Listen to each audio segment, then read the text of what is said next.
G'day and welcome back to the channel. My name's Grant Frost and I'm an Australian musculoskeletal physiotherapist who's really passionate about trying to better understand the root underlying causes of common aches, pains, injuries and dysfunctions. And in today's video, I want to show you a series of hip mobility exercises that you can do at home that do not require you to get down onto the ground. If you've been a subscriber of the channel, you'll know I've put out a number of different videos with different hip mobility exercises, some of which are difficult for you to do if you can't get down on the ground. So with that in mind, I want to go through a number of exercises that you can do in standing, some in sitting, and some lying down on a bed that will hopefully help you uncover and address which corners of your natural hip range of motion may require a little bit of TLC. So we're going to go through 5 of those exercises in this video. I'll also be putting up a members only exclusive extended cut of this video that goes through 3 additional exercises that you may not intuitively think of when trying to mobilize those hips, but ultimately I find clinically as a physiotherapist are really helpful in trying to improve the overall function of those hips. But with that being said, let's get into it. So the first thing I quickly want to touch on before we dive into these hip mobility exercises is that I find it's really important to uncover the necessary context and perspective needed to understand why these hip exercises are potentially helpful for you in the long run.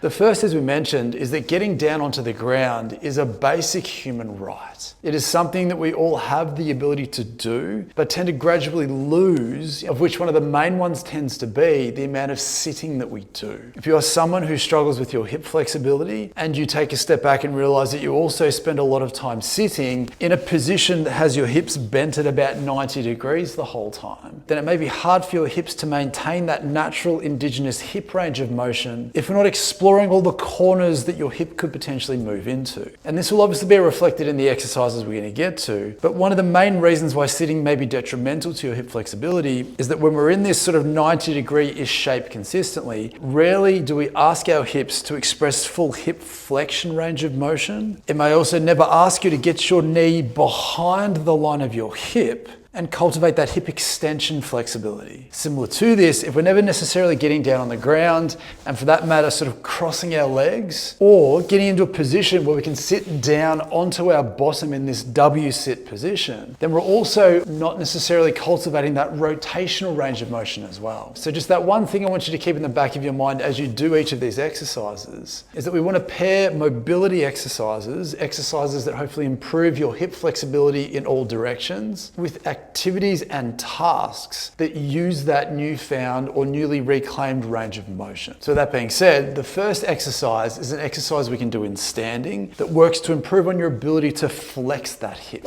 So as mentioned, the first exercise that we're going to work on is one that's aiming to improve your ability to flex your hip or bring your knee closer to your chest. And a very simple way to do this at home in standing is to stand in front of a chair, a table, a bench, your bed, whatever it is at a height that is appropriate for you. Have something to hold on if you need to, and just lift your leg up as high as you feel comfortable. If you need something lower, use something lower. What we're looking for here is we want you to be up tall. I want you to have your feet straight so we're not turning your foot out, keeping that foot straight. From here, we just want your knee to just fall out to the side a little bit without letting your big toe come up off the ground.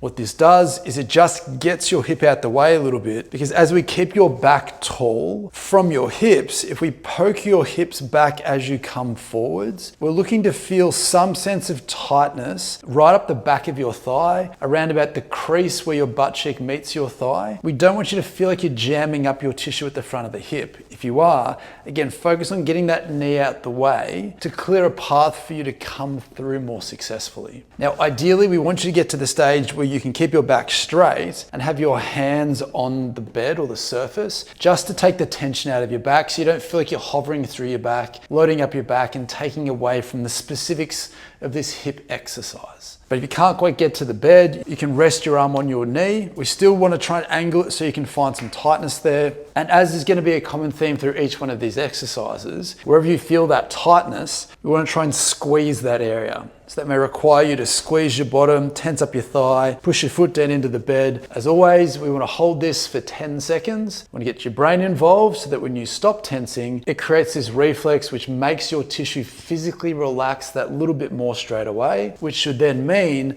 that keeping the same up tall posture, bringing your hips back as you come down, you should then be able to drop down deeper into the stretch than you could before sort of hunting around to find the next best version of that stretch. And what you should hopefully feel is as soon as you've done that, you should instantly feel that little bit easier to flex your hip and even perform something like a deeper squat. You should feel like there's more hip flexion immediately straight away when you do that. And then following on from this, in the same position, at the same bench height, we can use this same setup to work on your hip external rotation range of motion. The same rotation that you need to sit down and cross your leg, or to sit down cross-legged on the floor. It's the same setup and the same context that we want to do for this. It's just that instead of having your foot directly up onto the bed, we do want that big toe and the inside of your foot to lift up as we let your knee fold out to the side into that hip externally rotated position. Make sure you feel safe if you need to hold on to something. And depending on how tight or stiff your hips are into this position, you may only drop a little bit out to the side before you feel like you've reached the end of your range. It doesn't matter how far you go. What does matter is that you feel a good stretch eventually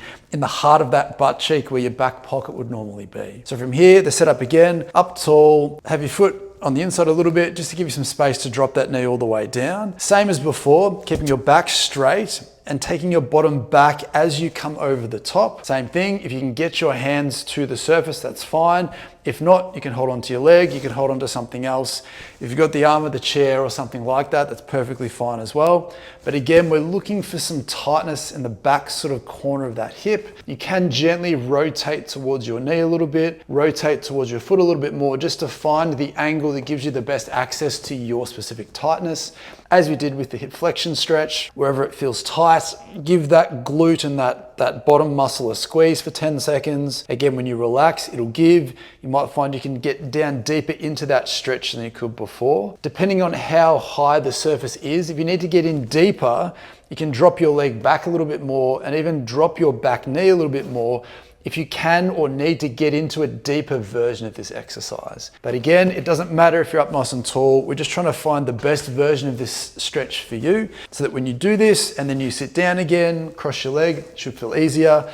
When you do something like a squat to whatever depth you've got, that should feel easy to get down to that position straight away. If standing does feel a little bit uncomfortable for you, you can do the exact same thing in sitting as we've shown you in previous videos. Again, we're up nice and tall, leaning forward as far as you feel comfortable, rotating from side to side to see what feels best, tensing it, relaxing it, going further and repeating that process. So that when you stand up and move around, you feel like it's genuinely looser than it was before. So as we move on to the third exercise that we can do in standing, if we've already worked on improving your hip flexion range of motion and some of the rotational motion at your hip, the next range that we want to go after is what we call an abduction range. If you're tight through your groin muscles, it can be hard for you to take your leg out to the side. And if those muscles on the inside of your thigh are tight, then that can also impede some of your rotational movement as well. And how this one looks is we want you to put your foot up onto something with your leg relatively straight. Once again, please have a chair or a wall or something to hold on to if you feel a little bit unbalanced being on one foot. But from here, same context again, being up nice and tall, we want you to keep your foot where it is with your foot pointing up. Keep that there, and then just imagine that you're turning your pelvis and your trunk away from that foot. As soon as you get to a certain point, you should feel an immediate sense of tightness in those groin muscles. What you can do on top of this is you can see how it feels to again keep your back straight and just gently hinge forward a little bit or remain up tall. As you hinge forward a little bit more, it may increase the tension in this position, making it a more effective stretch for you. If you're up tall and that feels good enough, that's good enough. Again, choose the shape that you feel gives you the best access to comfortable, tolerable groin muscle tightness. And as we've done with the previous two exercises, once you've found that version for you, squeeze your glutes, tense up your thigh muscles, squeeze everything, push your foot down into the bed, do whatever you need to do to make this tight spot work for you. Hold that for 10 seconds. When you relax, it'll give. You should then immediately be able to go further into whatever version of that stretch that you found before retensing that, repeating that process, and then coming out of that and feeling like that part of your hip should always instantly feel looser straight away. And then once you've had a feel through some of these basic standing versions of hip mobility exercises, the next piece of the puzzle that we want to work towards is trying to improve how well your hip extends, where your knee travels behind the line of your hip without feeling like you bend your back to make that happen. And we can do that in a really simple way while sitting down. So if I was to choose one hip flexibility movement for you to master, it would be something that helps you improve how well you can extend that hip. A lack of hip extension has a role to play in so many dysfunctions relating from knee pain, hip pain, to even lower back pain, and isn't often something that's addressed unless you know to look for it. We can help improve your hip extension mobility just doing it off the side of a chair. What I would like you to do is, once again, being up nice and tall, keeping your trunk still, just try and take your knee as far back away from you as you feel comfortable, again, without feeling like you are extending through your back. So trying to stay nice and tall, taking that leg back as far as you can. We're looking for a good, healthy stretch at the front of your hip, maybe goes down the front of your thigh a little bit. But the goal again is to find that tightness. You can sort of twist towards or away from it as well, just to find the angle. Again, once you've found it, I want you to squeeze those glutes, tense your bum, squeeze all the muscles in your hip for 5 to 10 seconds. Again, when you relax, it'll give. You should then feel, without falling off the chair, that you can go that little bit further back again. Repeat that same process, relax, you should be able to go that little bit further again. And then once you've done that, when you stand up again, what you'll hopefully find is that when you walk again, you should feel like it's suddenly that much easier to leave your foot behind you when you're walking. Make sure that you do feel an extra sense of mobility after you've done any of these exercises, let alone this one, just so that you can justify the time and energy that you just put into it. And then the final of these 5 exercises that we're going to go through, that is, of course, if you haven't signed up as a member and aren't going on to the 3 additional exercises. But the last one in this video does require you to lie down, but thankfully we can do this one very simply lying down on a bed. So if it is easy enough for you to lie down on your bed, we're going to use this to our advantage and go after a hip internal rotation range of motion. So a really simple way to go about starting to try and improve this is to lie down comfortably on your back and taking the foot of the side that you want to stretch just out to the side a little bit. And what we're going to do here is trying to keep your hip on the ground. We're just going to gently dump your knee inwards as far as you feel comfortable. What you should hopefully find here is you should start to feel some tightness through the front or top side of that hip. You can take the other foot and just gently press that further down into a deeper range of motion. Same thing as before. We want you to squeeze everything. So squeeze your glutes, tense your thigh up, try and push your leg back up into this foot. Hold that for 5 or 10 seconds. You should feel everything through the front here start to stretch. Then when you stop tensing and relax, you might find that you can gently guide that knee down a little bit lower than you could before repeating that process. Now, obviously you don't have to hook your leg in there if you don't want to.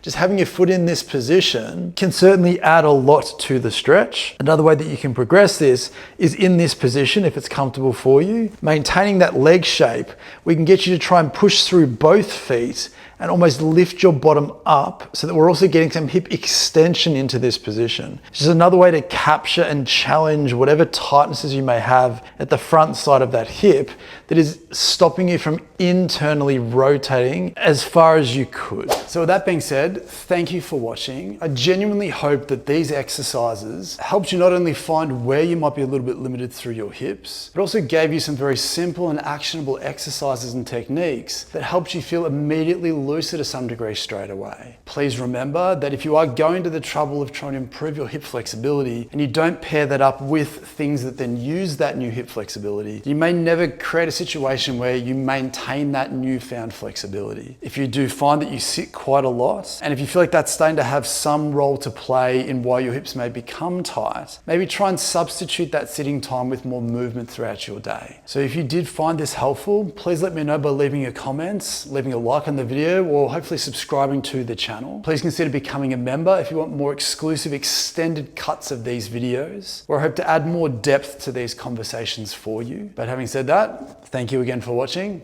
and I hope to see you next time. Bye.